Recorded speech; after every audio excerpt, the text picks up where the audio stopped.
In the beginning, I was alone and engaged in performing the austerities of mystic yoga. But later, because of the association of fish engaged in sex, I desired to marry. Then I became the husband of 50 wives, and in each of them I begat 100 sons, and thus my family increased to 5,000 members. By the influence of the modes of material nature, I became fallen and thought that I would be happy in material life. Thus there is no end to my material desires for enjoyment in this life and the next. Text 53. In this way, he passed his life in household material enjoyment. To renounce material association, he accepted the Vanaprastha order and went to the forest. His devoted wives followed him, for they had no shelter other than their husband. And then we come to the verse here with the purport. So I'll read the Sanskrit. Tatra tapva tapastikshnam atmadarshanam atmavan sahaivagni biratmanam yuyujo paramatmani. Translation. When Sobari Muni, who was quite conversant with the self, went to the forest, he performed severe penances. In this way, in the fire at the time of death, he ultimately engaged himself in the service of the Supreme Personality of Godhead. Purport. At the time of death, fire burns the gross body. And if there is no more desire for material enjoyment, the subtle body is also ended. And in this way, a pure soul remains.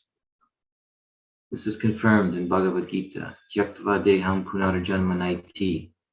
If one is free from the bondage of both the gross and subtle material bodies and remains a pure soul, he returns home back to Godhead to be engaged in the service of the Lord. Tyaktva deham punarjanma naiti mam iti. He goes back home, back to Godhead. Thus it appears that Sobari Muni attained that perfect stage.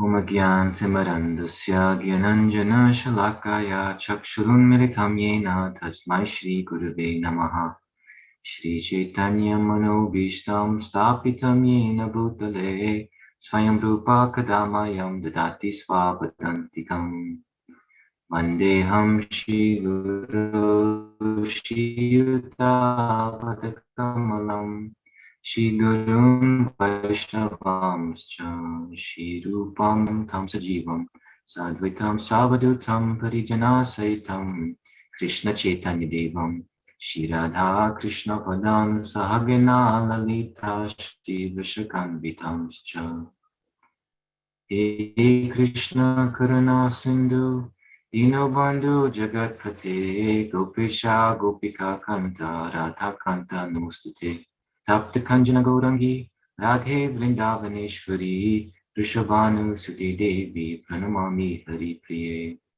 Anchakalpa Turubhyascha Kripa Sindhu Vacha Patitanam Pavanebhyo Vaishnavebhyo Namo Namaha Jaya Shri Krishna Chaitanya Prabhu Nityananda Shri Advaita Gadadhar Shivasadi Gaura Bhakta Vrinda Hare Krishna Krishna Krishna Hare Hare Hare Rama Rama Rama Hare Hare. So beg for the blessings of the assembled devotees that we can say something for everyone's benefit, for the pleasure of Shri Shri Radha Muridhar. And may it also be in line with Guru Parampara. Hare Krishna. I'm grateful to be here with all of you, reading Srimad Bhagavatam. This is Canto 9, Chapter 6, entitled The Downfall of Sobari Muni, text 52 to 54. So the whole story of Sobari Muni is comprised of just a few verses from the Srimad Bhagavatam. Yet, it's significant enough to be included in the Srimad Bhagavatam, so we can expect that there's some very important lessons here for us. It's just about 12 verses of his story. But it's included here in the Bhagavatam. Everything the Bhagavatam has is important. All the stories are important because the spiritual path has universal characteristics. Right? Details may differ because our minds are different, each one of us. Our circumstances are different. The places where we are in the world, the particular time period in the world, all of that changes. But still, anyone who's actually following the spiritual path, there'll be characteristics that are universal. So what's universal in this story we're hearing about? Well, the spiritual path is usually characterized by what we see here, this ebb and flow, where, we're going towards the goal or making some advancement. And then there's this coming back also. And that's also important because we gather experiences and realizations. And then when you go forward again, you go a little further. And then again, you may come back. That's just natural. If that's happening in your life, this is the necessary process. This is what has to happen.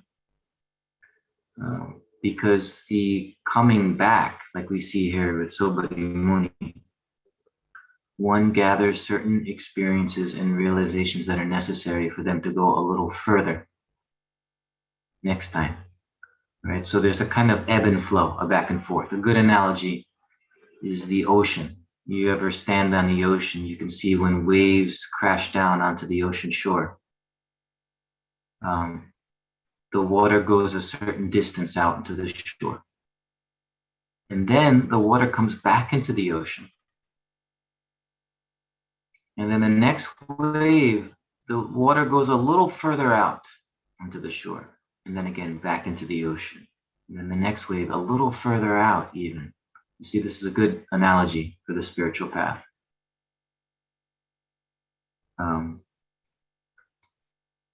We go towards the goal. And then because of conditioning, something comes up. And then we have to kind of come back. We go backwards and we think, oh my God, this is terrible. I'm falling down. This is awful. But actually, this is a necessary part of the path. When one sees the whole picture in the moment, because of the mode of passion in the moment, we're just devastated and we feel like failures. But actually, you stay conscious, stay awake for whatever's happening, and you're gathering more experiences. And then the next time, you'll go a little further out because now you have some realization, a little further towards the goal. So this is what's happening with Sobhati Muni. He's reflecting on his whole journey. And he has like a very gentle lamentation. These verses, there's a kind of lamentation. And it says here, this is very interesting in text 52, Ekaha, I started off as just one. I was only one.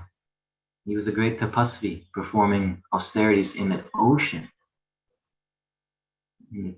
Deep within the ocean, he was performing austerity. So I started off as one, and then I saw two fish. And these two fish were engaged in sexual intercourse. And for Sobhati Muni, that's all it took. Then he realized, that's it.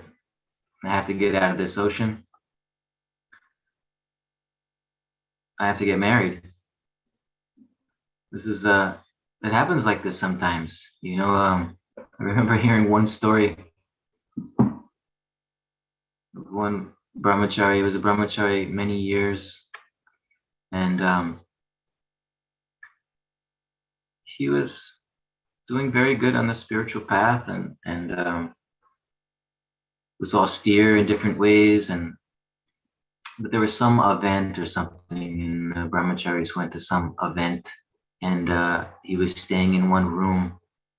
And I guess apparently maybe during this the program or whatever it was, he removed his socks. And then he forgot about them. So when he's coming out of his room the next morning, he saw that his socks were nicely folded up right outside the door. And when he saw that, he knew the woman who washed those socks and put them there. And just by seeing those socks folded nicely, he said, that's it. I gotta get married. I gotta marry her. I have to marry her now. You know, it's there are the outer senses that can be stopped by force, right? You can decide just by force to stop the outer senses from engaging in certain desires. But the outer senses, there's also the inner senses, you know, the inner senses. So even if you stop or deny some physical desire, doesn't mean that inner taste, the inner senses are not still there and still very strong. So Sobari Muni, he was deep within the ocean, performing austerity. And as soon as he saw 2 fish, that was enough to just give him the realization, I have to go in a different direction here. So the outer senses can be stopped. How do you get to the inner senses? How do you affect that? Well, Bhagavad Gita, Krishna explains that only by the higher taste. What is that higher taste? It's Krishna. Only by the experience of Krishna, something higher, can you actually give up the inner desires, the inner longing of the senses. And that's a process. So Bodhi Muni has to also go through this process. So he says, Ekaha, I started off as 1, and then Panchashat. Then there became 50 suddenly, because he married 50 wives, 50 women. So that's a big jump from 1 to 50 that you're taking care of now. First, you're just taking care of yourself. Then you have 50 women. And then what happens? Pancha Sahasra. Then there became 5,000.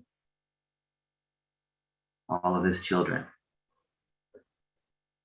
And then he says, Rita, then I became lost in that.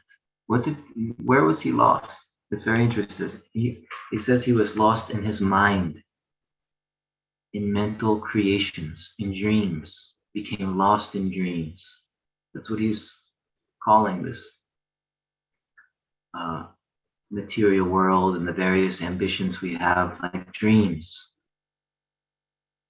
You think, what does he mean lost? He had everything. He had so much wealth. His wealth was so,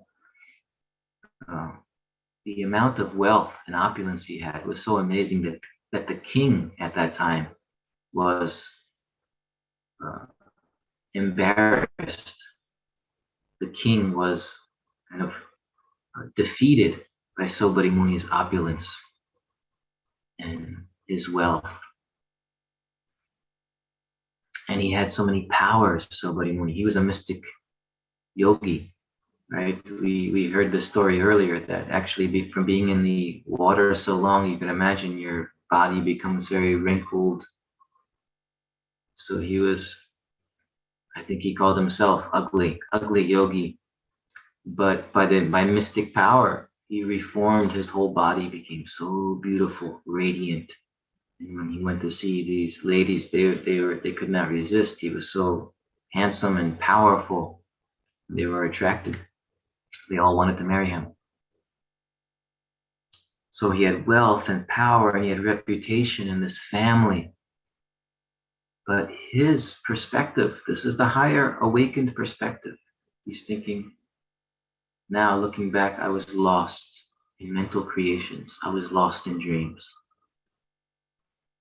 So do we realize that we're lost in dreams in this material world? We are. We're lost in dreams. We should always remember whatever I'm doing, whatever I'm accomplishing, it's actually like a dream.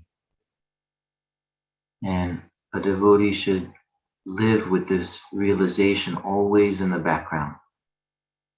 Let that realization take root. We hear again and again in every spiritual tradition, the material world is also always compared to a dream.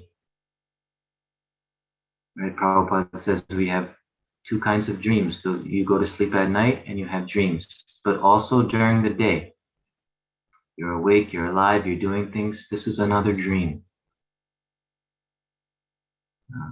And we also have to awaken from this dream.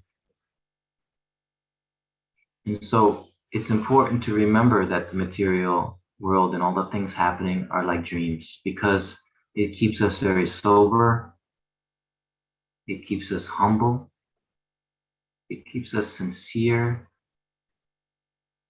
and it keeps us detached. Right? Now this is the fruit of Sobari Muni's realization. It says virakto astita. Astita means to be situated. He finally became situated in virakto. You see, virakto means detachment.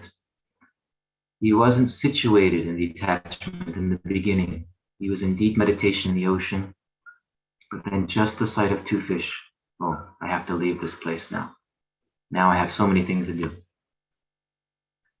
So, but now because of doing that and having the experience and going through this whole journey, now astita, then he became situated in true, natural detachment. This was the fruit of his experiences. So when we can remember that everything happening is like a dream in this material world, we become detached. I like the word neutral. Sometimes the word neutral is used instead of detachment, and I find it's more helpful to understand what our attitude should be, because detachment, you can sometimes be detached from that, disgusted, I don't like it. But neutral means not that I like it or don't like it. I just have no concern for it. I'm totally neutral.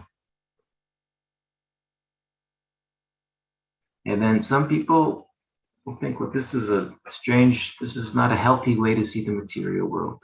There's so many serious things happening. There's so many people suffering. There are so many injustices, right?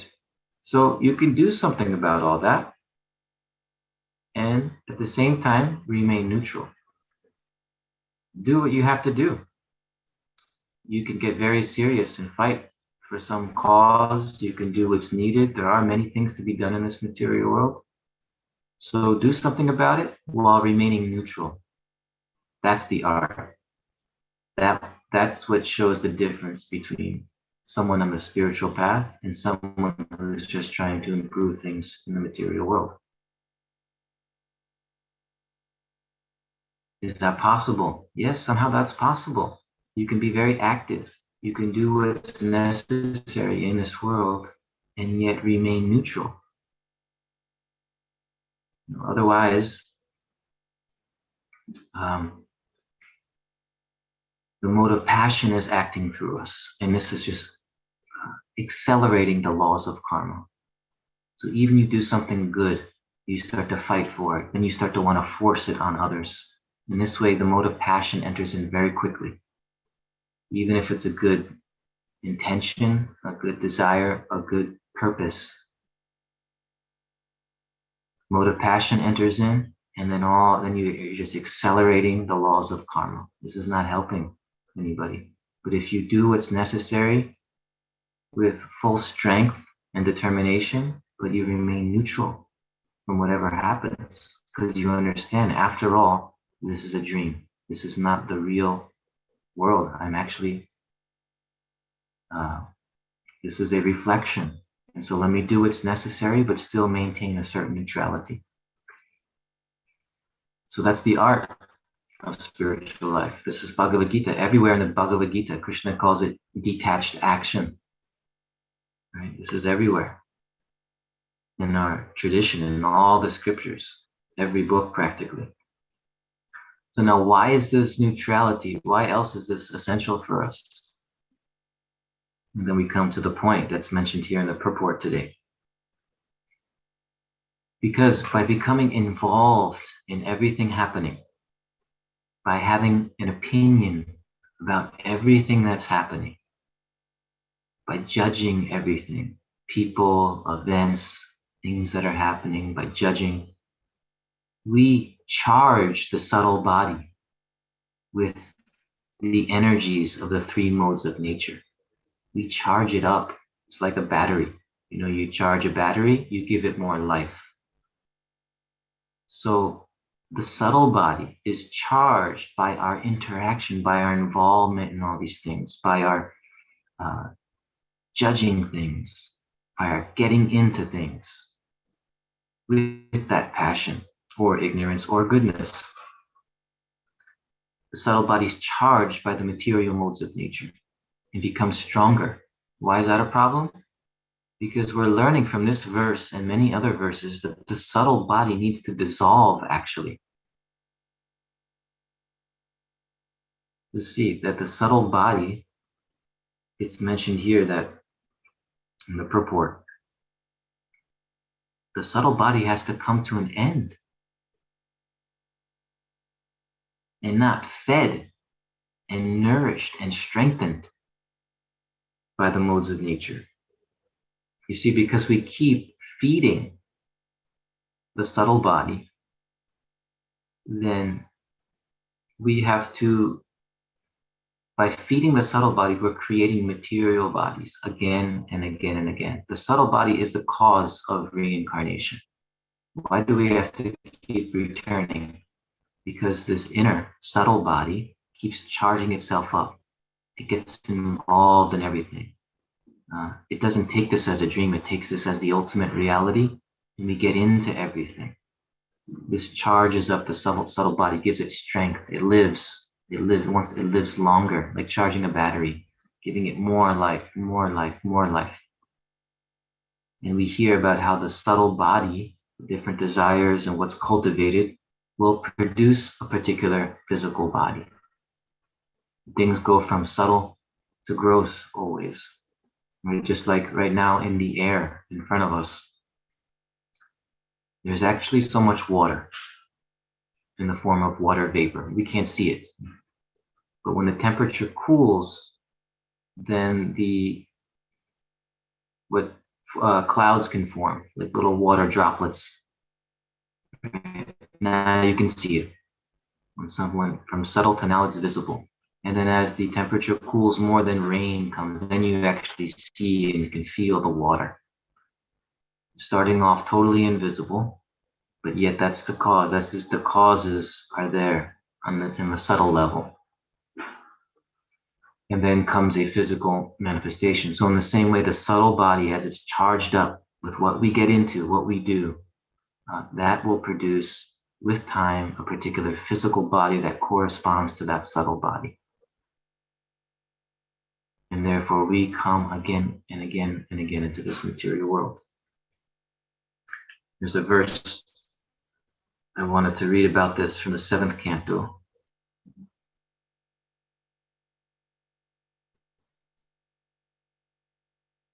This is 7th canto, chapter 2, text 47. This is Yamaraj. She says, as long as the spirit soul is covered by the subtle body consisting of the mind, intelligence, and false ego, he is bound to the results of his fruitive activities. Because of this covering, the spirit soul is connected with the material energy and must accordingly suffer material conditions and reversals continually, life after life.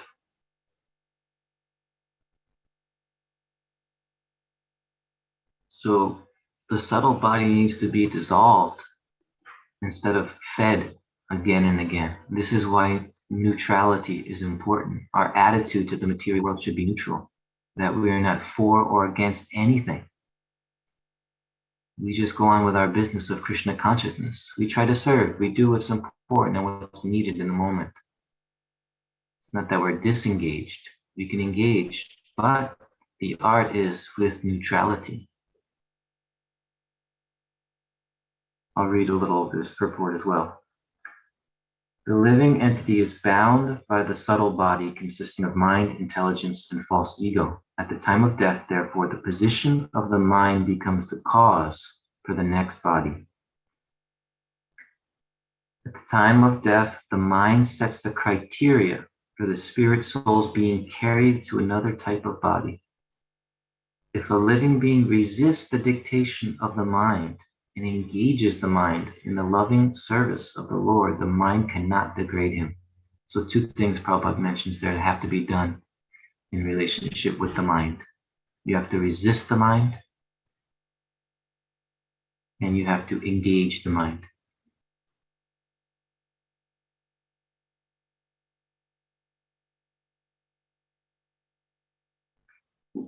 So resisting, we need to resist certain things, certain needs that we have in the mind, they're legitimate.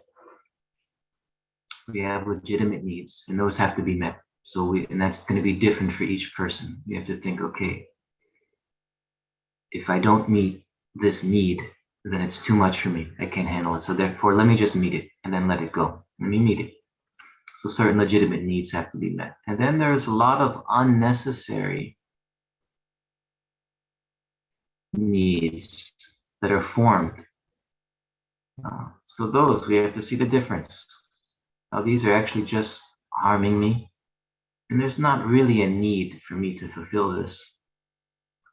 Maybe I just have to endure not fulfilling this. We have to resist all the unnecessary drama of life as well, right? Because the mind wants to get into everything. Just think of the social media.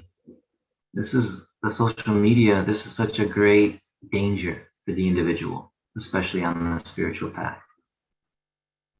99% of it is dangerous. There's a few things that maybe can be helpful, but most of it is like entering this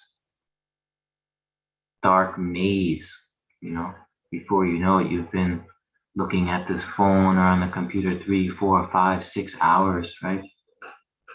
What does this do to us? Actually, this is not good at all. This destroys our willpower.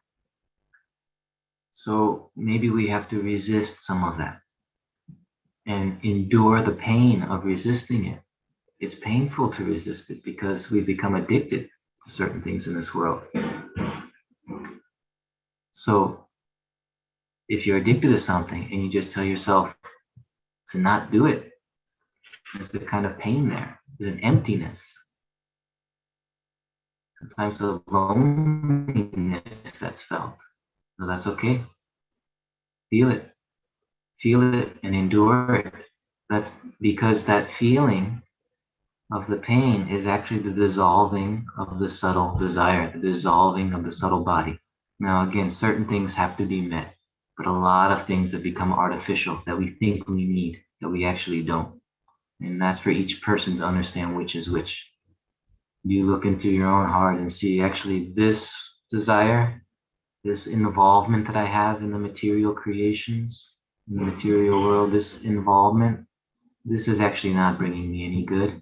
And I'm just going to endure the pain of not going in that direction, but remaining consciously neutral. If we can be consciously neutral, because there's a neutrality that's also just a manifestation of a mode of nature, material neutrality. That also creates a reaction. That also is not helpful. It's like when you think, I don't care, be neutral, I don't care about this, I don't care about that, and whatever happens. And that's also not what I'm talking about. I'm talking about a spiritual quality, a conscious neutrality, because one understands that I have this subtle body that gets charged up, and instead of charging it again and again, I'm going to resist doing so and let my mind and my heart become more still. When your heart and your mind become less agitated and more still, then when you hear Bhagavatam, then when you chant the holy name, you've made an opportunity for that higher energy to enter inside of you and touch you. But if I'm chasing everything, if I'm constantly agitated, there's no room for that to take place. The higher energy, the divine energy, Daivi Shakti, can only enter us when something in us corresponds to that higher energy. In other words, if my mind is so agitated, full of so many thoughts, and material thoughts, material feelings, all of this is going on, I have no correspondence. I have no connection to that higher energy. But if I'm in a certain state that's a little closer to allowing it in, what is that state? It's love, ultimately. When we actually love, then we let in love. But before that, other things are necessary. At least we have to, a kind of detachment also is necessary. Detachment from the material whirlings. That also allows higher energy in. So when a person remains consciously neutral, we actually attack. It looks passive, but spiritually what's happening, we're attacking the very foundations of our material consciousness. Because our material consciousness needs us to keep reacting. This is happening in the world now. React. Our subtle bodies need that to live. And we do it. We charge it back up. We get involved. We get absorbed. We charge it back up. And this keeps the wheels of karma turning. The wheels of life and death keeps turning. And also, by the way, the resisting of the judgment of others and resisting we also have to do that within ourselves. Inside of us, there should be no judgment. Like, suppose I have some failure on the spiritual path, or some old habit comes back. So, okay, let it be, and let it go. And now move forward. It happened. If I get too in to now judging myself, oh my God, I can't believe, so fallen, I've done this. Again, what are we doing? You see, this material world is functioning from the duality. The duality is success and failure, good and bad, love and hate. And if you feed one of them, you're actually keeping them both alive, feeding them both. So when we are disgusted with ourselves for some failure or some bad habit, and we judge ourselves harshly, and we start to become averse to ourselves, that is also feeding the false ego. So some mistake is made, whatever happens, and okay, let it go. Let it be. Now keep staying in the light of Krishna consciousness. Now go back to Krishna. Don't get too into it. We don't want to get too into all of our little faults. That's another dream. It's another dream that we get involved with, right? So the struggle in spiritual life should not be with overcoming all our little imperfections. That's not actually the struggle. The imperfections are there. That's material consciousness. And they will come up and rise up. So that happens, and then we let it go, and we keep going back to Krishna.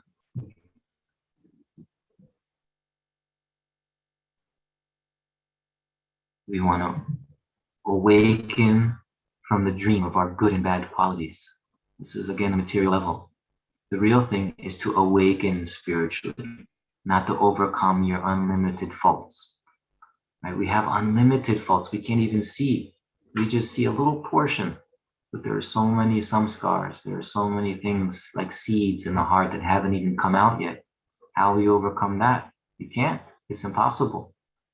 So we need to live in a certain way where we're kind of healthy, and then we see then we start to see the need of a transition from my material self to my spiritual self. That's the struggle, that there's a shift. You start to identify with the spirit, with the servant, and the servant of God. We identify more with that. We move more in that direction. We don't get into all the little imperfections that we have.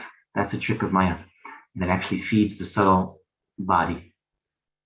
We start to hate ourselves. We start to feel so much guilt that is actually hurting, harming us. It looks like spiritual life, right? You think, no, spiritual person. Yeah, we have to be strong with ourselves and admit, okay, you can, the strength is you admit that, yes, I'm fallen in so many ways. I keep falling back into the darkness of my material consciousness. So now let me lift myself up and stay nicely centered. Let me return to Krishna. Let me return to chanting. Let me put more attention there than in the mind. The good qualities the good qualities in our material consciousness are like a dream, and the bad qualities are like a dream. So we want to awaken from the dream of good and bad qualities and turn our consciousness towards Krishna and awaken spiritually. There's a nice verse in this regard as well that I wanted to read, and then we'll stop. This is the third canto.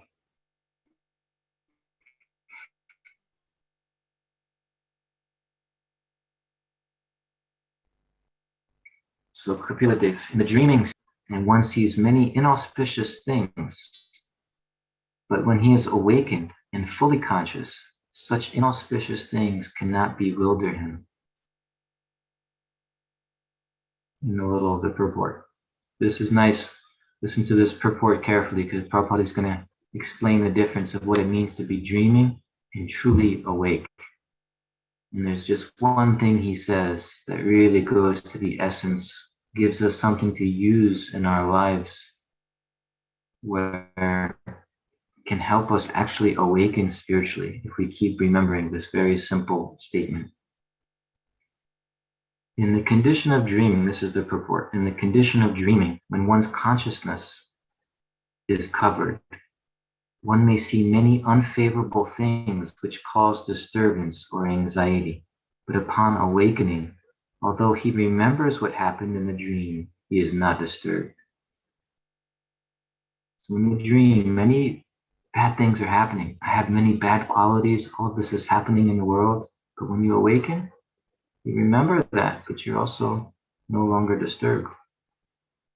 Similarly, the position of self-realization or understanding one's real relationship with the Supreme Lord makes one satisfied, and the three modes of material nature, which are the cause of all disturbances, cannot affect him. In contaminated consciousness, one sees everything to be for his own enjoyment. But in pure consciousness, or Krishna consciousness, he sees that everything exists for the enjoyment of Krishna. That is the difference between the dream state and wakefulness. So this is the difference. In the dream, all of these attachments that surround us, why are they there? Because in an even deeper part of my subtle body, I want to be in the center. I'm in the center, and the different attachments, what we're attached to changes life after life. But what remains is this part of us that wants to be in the center and wants those things, likes these things, and I'm averse to those things. That changes life after life. The particulars change, but that drive within us to be in the center, very strong. It's very, very deep. To see everything as meant for me. Everything is circling around me. That is in every single conditioned soul, and we have to find it within ourselves and really see it and then want to overcome it. How? By placing Krishna in the center. Prabhupada says the difference between dreaming and truly being awake, and I love this line I've been thinking about a lot lately, but is to realize this, that you can keep this as like a mantra, that everything exists for the enjoyment of Krishna. You just keep that with you. we fall asleep and forget that, and then come back awake and throughout the day say, everything actually exists for the enjoyment of Krishna. You see how hard it is to keep this in your consciousness. We keep falling back asleep into the dream. But then somehow, wake yourself up with this. Everything exists for the enjoyment of Krishna. I exist for the enjoyment of Krishna. Okay, if that's true, what should I do right now to give pleasure to Krishna? And it's simple, because just by thinking about this, by thinking about Krishna, by directing our minds towards Krishna, just remembering this, we're giving pleasure to Krishna. So say you're walking down the street, and you're totally distracted, sleeping, dreaming, so many mental creations are taking place, all the thoughts, all those dreams are coming up. We're fully asleep. And then we remember, oh, everything exists for the enjoyment of Krishna, not me. So therefore, let me think of Krishna now. Let me spend a little time just thinking of Krishna. Let me chant Krishna's name. And in this way, I'm living that truth because I'm giving pleasure to Krishna by giving my attention to Krishna. In our stage, love of God is very advanced thing, but at least in our stage, love of God really means that more and more you're directing your consciousness towards Krishna. That's how love of God manifests in my stage. It's not that I'm feeling ecstatic love, but if I give more of that attention, more of my mind to Krishna, that is also love, right? If you love somebody, you give them, you become available to them, you give them yourself, you give them your attention. So this, we can try to remember this point until finally it becomes deeply rooted in us that actually everything exists. Everything exists. Even this material creation exists for the pleasure of Krishna. You have to think about how that's so. But if we actually enter that consciousness, then the subtle body will completely dissolve. And then you're living from the spirit, and the spiritual body forms. Also, the spiritual body will also appear. So the whole point of spiritual life is the subtle body, is to dissolve it so that we can awaken the true spirit, which is the servant of Krishna. So I'll stop here. Thank you all so much for this opportunity. Hope something here was beneficial. Hare Krishna.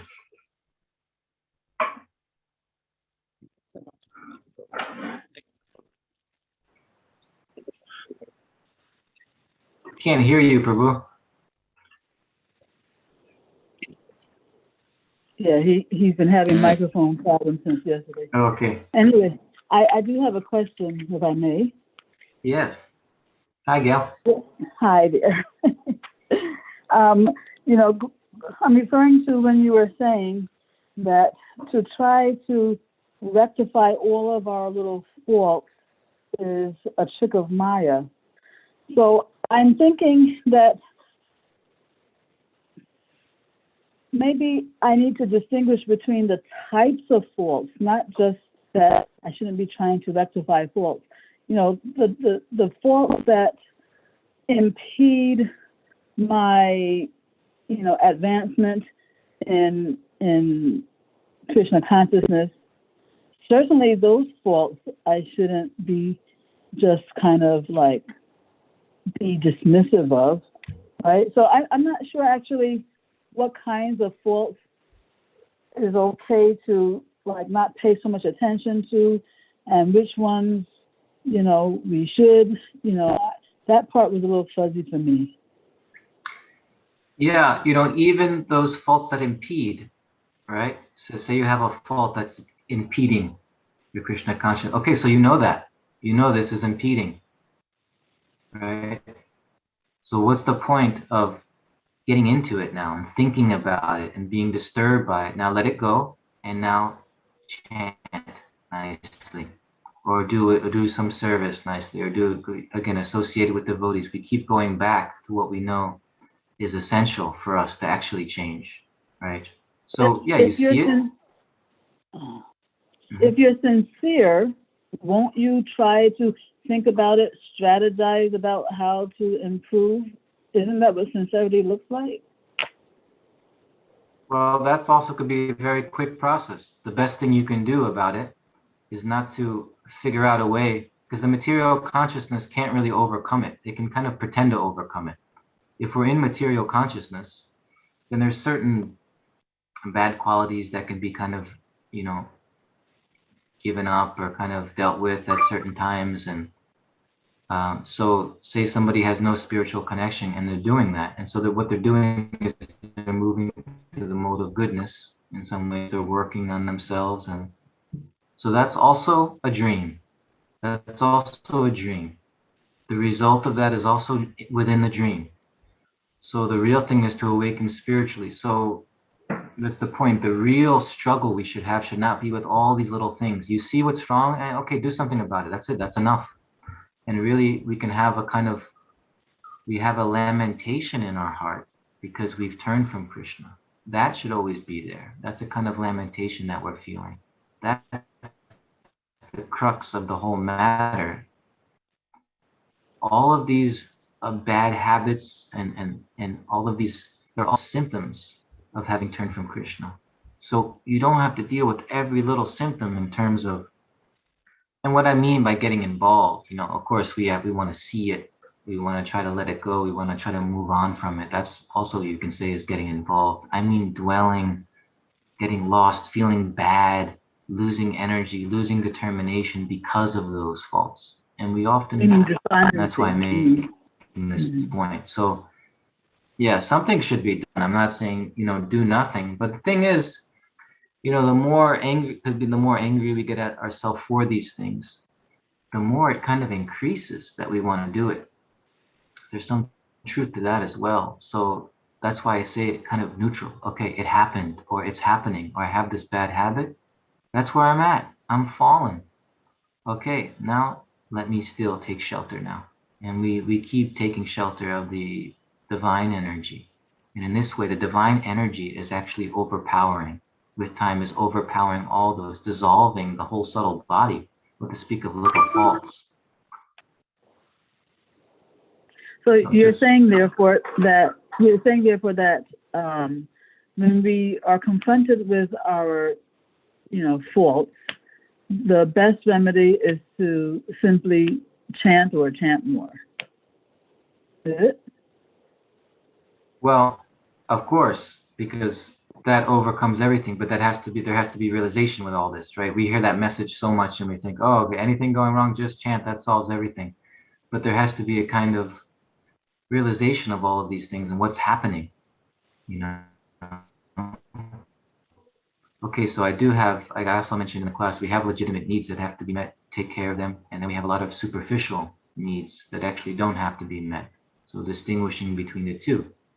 And then we have certain impediments, all of that's going on there. So we stay awake and aware of it. We don't just, in the mode of ignorance, close our eyes to it all and deny it. But we see why are all those faults there is because in a deeper place of my subtle body, I want to be the enjoyer. I want to be in the center. This is where the battle is for us, is to put Krishna back in the center. And if someone is dedicated to that one point again and again and again, then they'll overcome all those imperfections. But if you forget that point and you're dealing with all the imperfections, who's dealing with it? The material consciousness is dealing with it. We're still stuck in the same place. We're just making modifications on the material platform. So we need this spiritual energy to change us. And therefore it's true to say that it's the name of Krishna. It's the hearing that will ultimately overcome everything. But we have to have some realization experience of that for it to actually be effective in the most powerful way. Well, when you say we need to have some realization, what does that mean?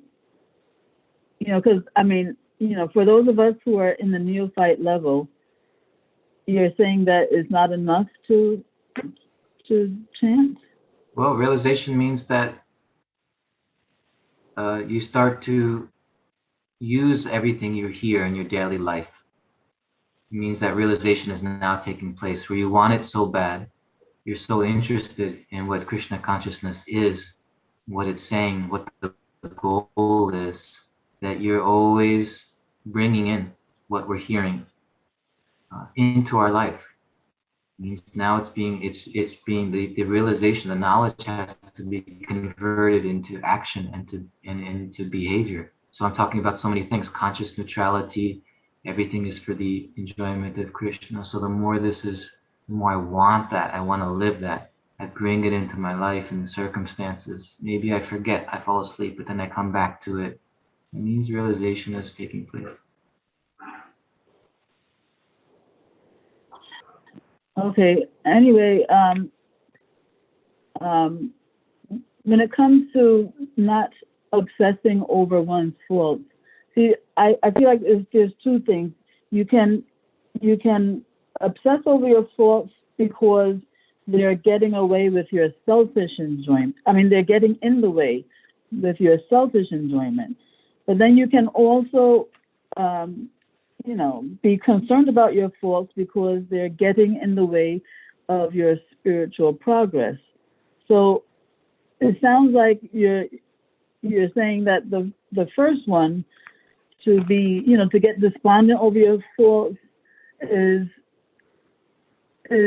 Maya, because it's the motive is still your selfish enjoyment. But if you are considering and contemplating your faults because they're getting in the way of your spiritual progress, it doesn't seem like that's bad. It doesn't seem like that's bad. That shouldn't be done either. That shouldn't be done either. You shouldn't contemplate your faults on the spirit to overcome them on the spiritual path either. You just become aware of them. It's enough to just know that they're there and I don't want them there. I've turned from Krishna. It's enough to know that. Therefore, because I've turned from Krishna and all these faults have attached themselves to me, even though it's not really me, it's a dream, but it's attached itself to me. So what do I do with that? Do I try to figure them all out, or do I take shelter of hearing and chanting in the association of devotees? You see, so both ways are not good, whether in the material level or seeing it as a... So you see it, you're aware of it. Okay, now what? I'm not saying don't see it. I don't say close your eyes to it, but you were mentioning contemplating your faults. So we should contemplate our faults. But Bhaktisiddhanta said at the time of death, nobody should be, if you're contemplating your faults, where do you go at the time of death if you die in that way? If you die, would you rather die thinking about all the mistakes and the faults and what you've done wrong and kind of lamenting about it? Or would you like to die thinking of Krishna and chanting Krishna's name? So if that's true of death, that's also true of life. Throughout our life, we should always return to that idea. But this can go on. We can talk on and on about this, but this is maybe we'll see if anybody else has something. Thank you, Prabhu. Thank you very much. Hare Krishna, Ghanashyam. This is Indira. Thank you so much for this class. I really appreciate this last point you just made to us, the contemplating of the faults and getting deeper and deeper into those desires, maybe even to fix them, right? That is very much a material idea or a worldly idea. You have to fix yourself. You have to become perfect, or at least close to it, which is almost impossible. And so, or probably impossible. But I think what you're mentioning to us about picking up your anchors and, your anchors of listening or to a class like this one, or, chanting and trying to go deeper, which is ironically, in all the years I've been chanting, finally hit my thick brain about going deeper. I don't think I ever really thought about that. Like, what do you mean going deeper? Yeah. So I really just wanted to say I appreciate your class today, because I, for one, definitely get lament over, I didn't do that today, or I'm not doing this or that, I'm fallen, I fell off the wagon, basically. Yeah, and instead just get back up on that wagon and keep it moving. Yeah, thank you. Yeah, thank you. Thank you for sharing that. Yeah, that it's enough to know that I'm fallen, and there is going to be some little pain when we make mistakes and so forth like that. But the point is not to enter into that, and to just like you said again, go deeper. And we start to see, when the more we realize we're in this fallen state, it's a state that's fallen that I'm in. So of course there's going to be all kinds of times that I'm making mistakes and getting caught by this fault and now this fault. But with all that going on, it's enough to just know that I'm in this state of consciousness that's disconnected from Krishna. So then I long more and more to connect. I long more and more to connect. So I want to take shelter. This is what going deeper means. Okay, I hear already. I know to hear. I know to chant. I know to, but I want to take shelter of that, because there's a longing in my heart, because I want to ultimately awaken fully. I want to awaken spiritually and not just stay within the material consciousness and make all kinds of modifications. Otherwise, what's different with us and anybody else? Everyone is trying to improve or modify their mind. Everyone knows they need help in different ways, right? So this is the difference for a devotee, to awaken spiritually. And Prabhupada very nicely, someone asked for the verse, but this is 3rd canto, 27th chapter, 25th verse. In the purport, Prabhupada says that in this idea of putting Krishna in the center, that everything exists for the enjoyment of Krishna. To keep reminding myself, and how do I apply that right now in this moment? If everything exists for the enjoyment of Krishna, how do I show that right now in this moment, or live that? Something I've been meditating on lately and trying to focus on.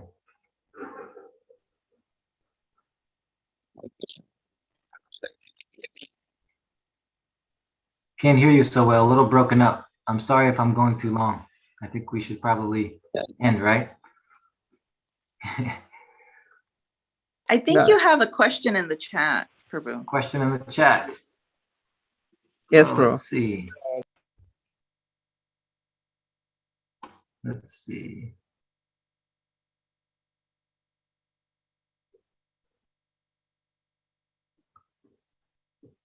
Oh.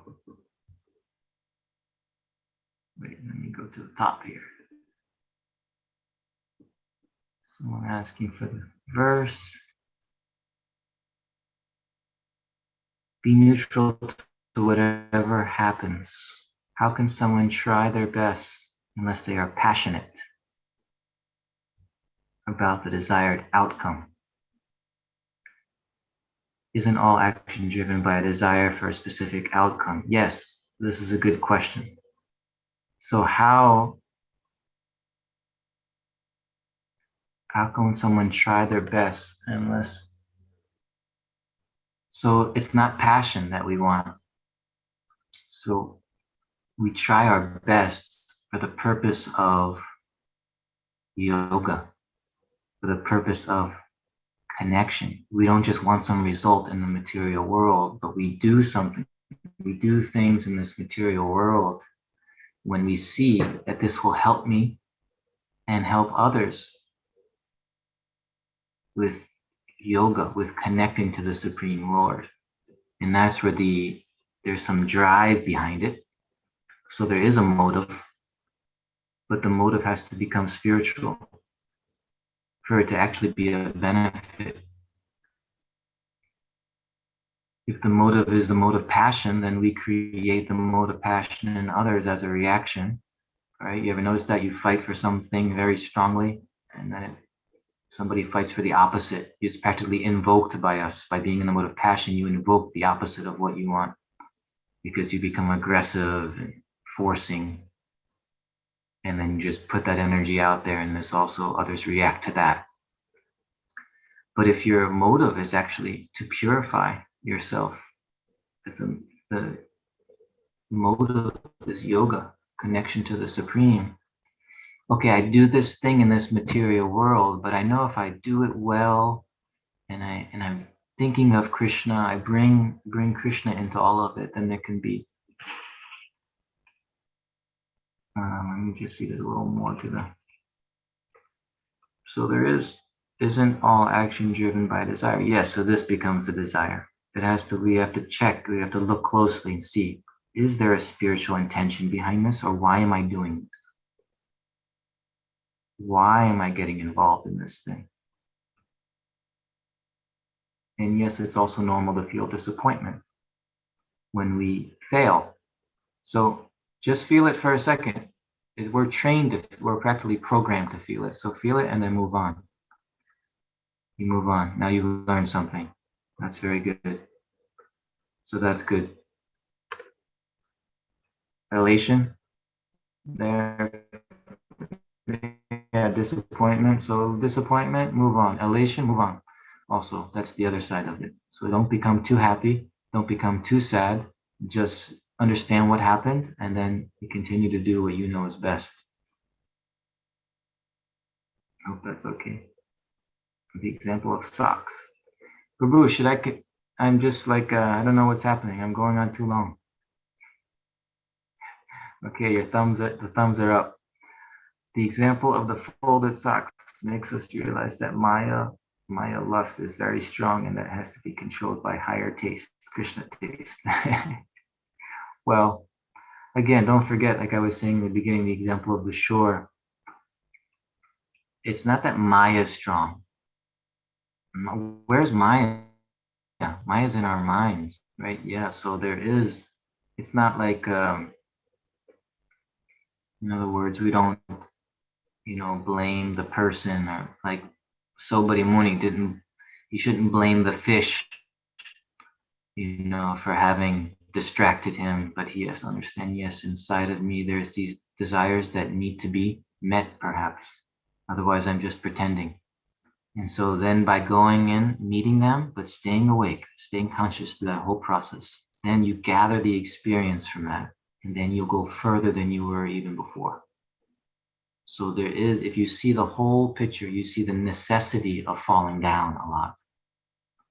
And you see the necessity of struggling with these things.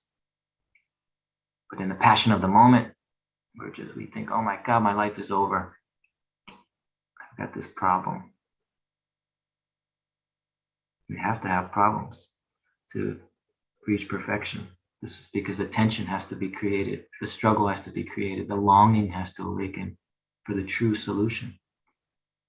Where that longing come from if we're not, struggling? But we have to struggle in the right way. Now, with all the little faults, we struggle with the part of us that wants to remain the self-centered ego, the egocentric self.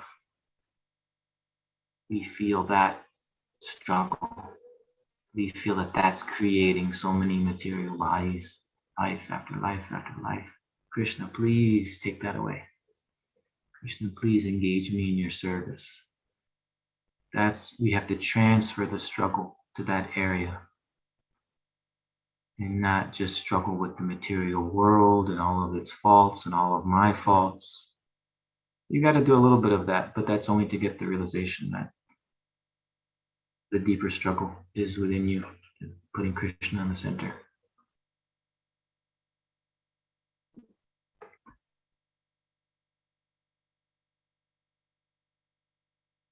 Haribo.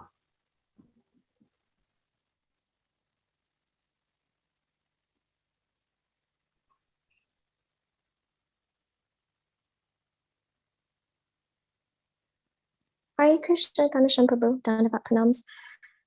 I apologize. I know I'm Hare Krishna, coming in with a question late, so I just want to check from I know maybe our time in Bhakti Center, now that we don't have darshan at 8, we can ask questions, but are you okay with time? I'm happy, but maybe Ghanshyam Prabhu should cut this off or something of the recording, because he wants to hear me speak for an hour and 10 minutes.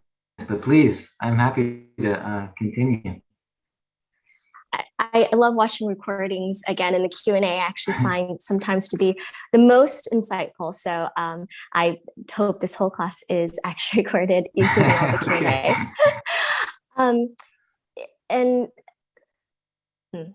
I guess it's more so, I'd love to get your thoughts, especially since I understand you are a chaplain and you have also, exposure to people, other chaplains of different faiths, and you probably hear or counsel those who are in other religions. So perhaps you've heard some of these concepts, or you've kind of reconciled them in your mind. And understood everything in one sense that we read about, or we hear about the concept of karma, the modes, all of that comes from Shastra. But take it a higher point of view, plus I'm trying to still process some of my thoughts. Not to say that they're a reductionist viewpoint, just to kind of reduce everything to karma, reduce everything to the modes. I'm curious. First, I think, of course, maybe it's easy to say that everyone on this call, this isn't our first time around to God consciousness or to bhakti. And of course, we understand that Shastra says that if you were a transcendentalist, then you were born in a transcendentalist family, or maybe aristocratic or Brahmana family. But if you do take a look at even figures that we know today, for example, your guru, Dave, His Holiness Ranaswami Maharaj, of course, is a very exalted soul and was not born into a quote-unquote bhakti yoga family. But his whole life was almost designed perfectly for him to have that enthusiasm, that determination, that, you know, that existential crisis to go on his journey and to become who he is today. And so if you even take a look at, for example, yes, so even using your Guru Maharaj as this example, that perhaps it took him 20 years to find God, but that was design of the Lord. So therefore, when we say Krishna only comes into your life when you realize him or take to Krishna consciousness, could that actually be true? Given that for most of us, most likely in this life, we didn't awaken to quote unquote Krishna. We've been in this dream, but awaken to Krishna consciousness, like fully aware at like a certain point in time. But in our past lives, we've known Krishna, we've known God in some relationship. So therefore, going into your question, your point of the body that we take goes from subtle to gross, and it's a matter of karma. While we understand, yes, it's based on karma and desires, the Abrahamic religions very much say, God gave you the body. I was born this way. God designed it. And if you believe then that we've known God in our past lives, we just didn't awaken to him to a certain point because God wanted that for us as a specific design of our lives, then therefore he did have a specific hand in deciding the life that we had. And it's not just a reductionist viewpoint of just karma. In one sense, you can say, yes, I used to explain it. Yes, everything is God. So karma is also God. Sure, he designed this program, but it seems like a very aloof, like there's a programmer, he designed this program and he just lets it run. Whereas I would say, it seems like, okay, there is a specific hand. Yes, there's an element of karma, just like God may give you, you're deserving something, but he may lessen it. But he has an active hand. And so could there just be more than just this reductionist viewpoint of karma, especially when we say, well, in this quote unquote lifetime, we didn't wake up until a certain point. So everything before was karma. But if even take to the point that we fell, then we've always known Krishna and we've always been pure devotees and we've always been exalted souls. And so every point in time, God chose in one sense, I would say everything that's happened to us, but a much more active role than even to be awakened in this lifetime. And I have, even based on this, many other questions that I can leave it, I guess, maybe to another time. But I can even say me personally, I didn't awaken to Krishna consciousness until decades into this lifetime. But if I actually sit and look back into my life, I can see a divine hand in so many you can say divine interventions, even stupid things like I wasn't meant to make a flight, but somehow I did. I left 30 minutes before my flight, and how the heck did I make that flight? And it's something so stupid, you're just not aware, and you must be like, oh, that's good luck, and you just keep on going with life. And so I'd love to hear your concept, especially maybe you are more exposed to these Abrahamic religions and those talking to those terms of God, very much God, less karma. And then I on the flip side is this whole thing about the modes, and you talked a lot about the modes. And if you and again, could the modes just be this reductionist viewpoint of why we make our actions? And there's this very senior devotee who had worked with, I'm not sure if he was a therapist, but he also brought up this concept that I think it was, he had this one client who was just facing all these atrocities and it just seemed like it had to be more than just karma. And tying this to the fact that God has been in our lives, even before we quote unquote awakened in a specific lifetime. And if you take a higher point of view, this lifetime is just a blip. And so there's a whole lifetime, right? That God has his hand in. But in the flip side of these modes, if there are people who are so pure and have taken to God consciousness, then God has his hand in his life, even from birth in this specific lifetime. And if bad things happen, in one way you can say, yes, karma may be lessened it, but the way the Abrahamic religions say it is God, of course he sanctions, he allows the devil to fight, he allows certain things to happen. But he knows what you can take. And that's ultimately supposed to help you come to God. But the way they also describe it is not the modes, that these energies were so affected and malleable, and so, we're so these tiny things are so affected even by the weather. But that there's, say, these, the devil, and which I've always said is like, okay, Maya, and maybe the mode of ignorance and passion. But there's a specific energy or entity or beings and spirits that affect people to do atrocious things. And if we took a look from an everyday perspective, yes, you sleep early, wake up early, then your whole day is in sattva.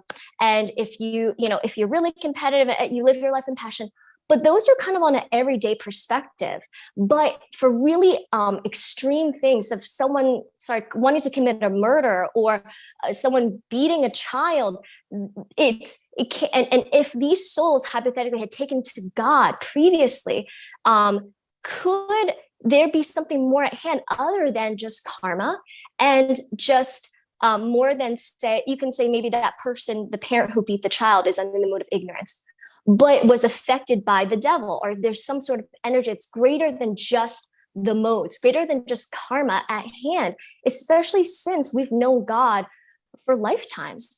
Right. What I would say, yes, I think about that is that karma is also, we take it as like, oh, karma is just this like cold thing to kind of like punish people, and then there's God and he's got a plan for us. But everything that comes from God is, the intention is love. The intention is love. So here we are in this material world, and where there's these actions and reactions. Somehow it's set up this way.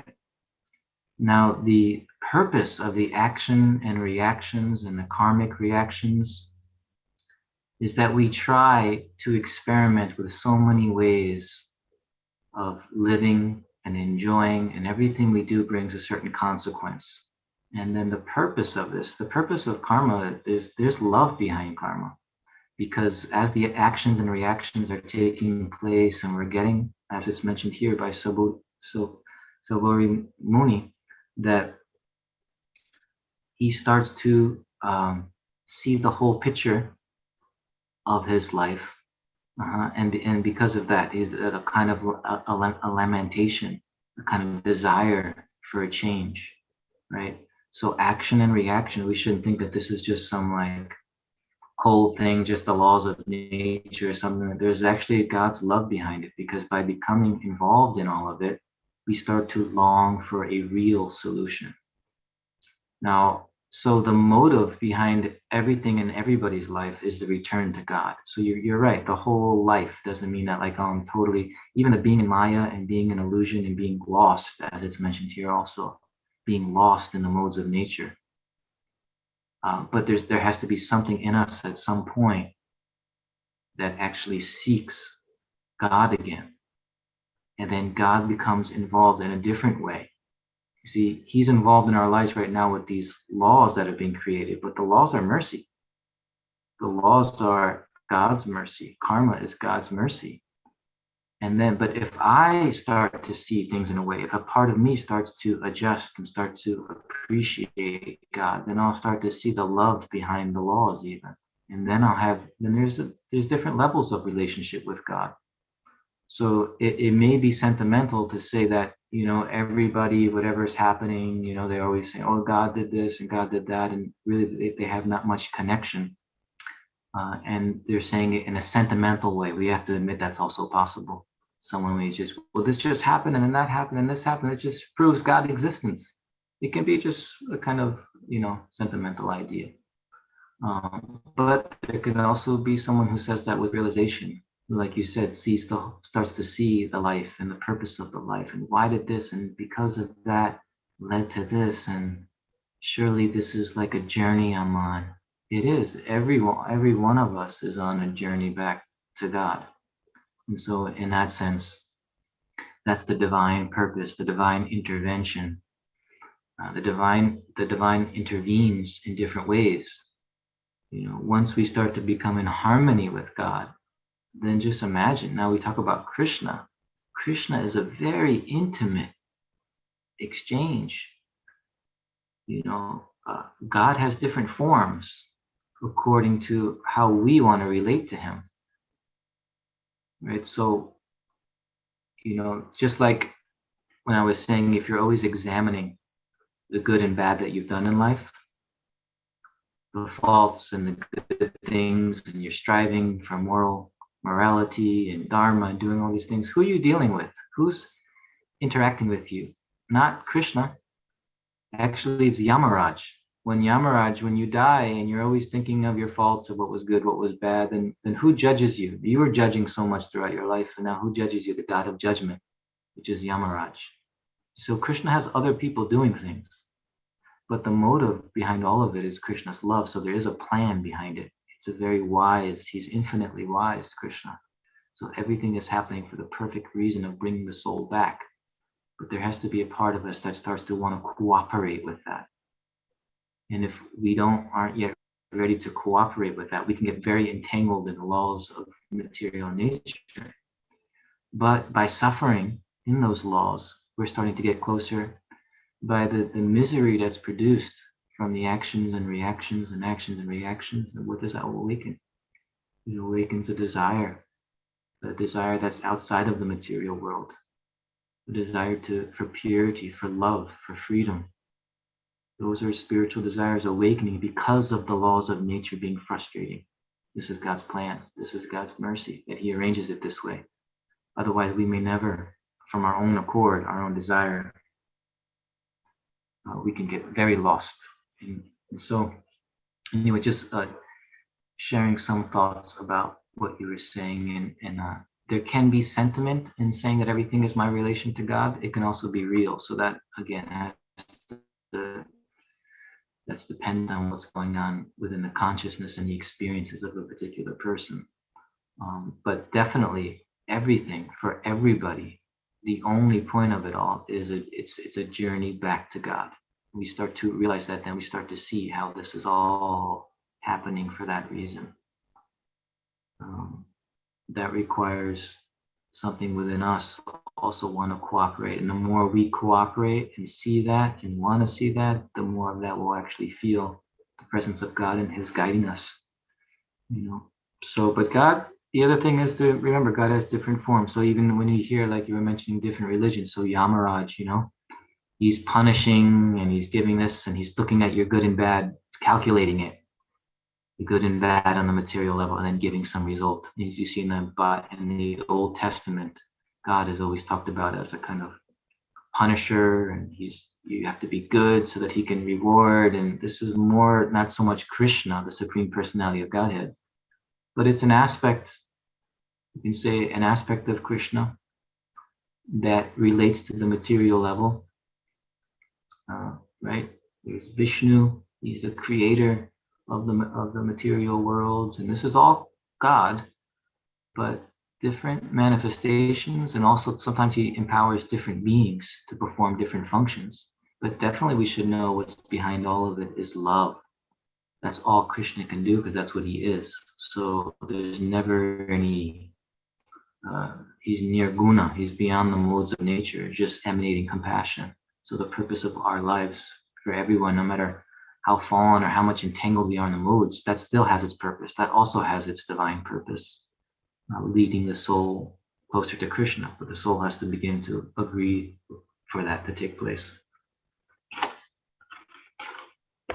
I don't know if that was what you were looking for, but that's what came to mind.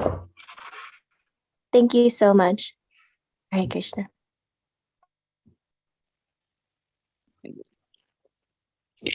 Sharon Prabhu, I miss hearing from you, but I see